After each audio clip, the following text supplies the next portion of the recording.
Sugar, வெறும் sugar, white sugar. இப்போ நம்ம வந்து 5 முட்டை எடுக்கணும்.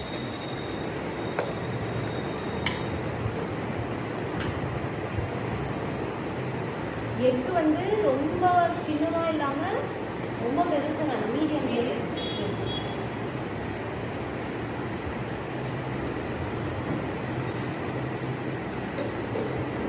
அதில் வந்து நம்ம ஆயில் எல்லாம் மிக்ஸ் பண்ணிட்டு அதுக்கப்புறம் நம்ம எக் ஆட்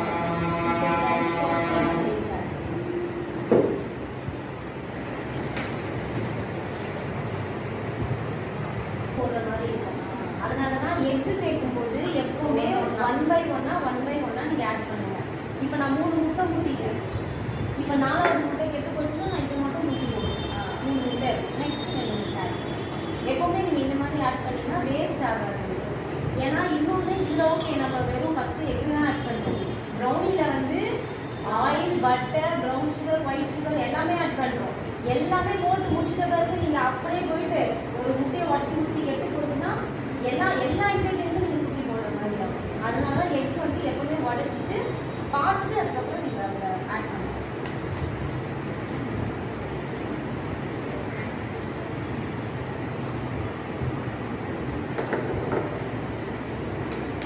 வெண்ணிலா பேஸ் வந்து ரொம்ப சிம்பிள். நம்ம அந்த டைமிங்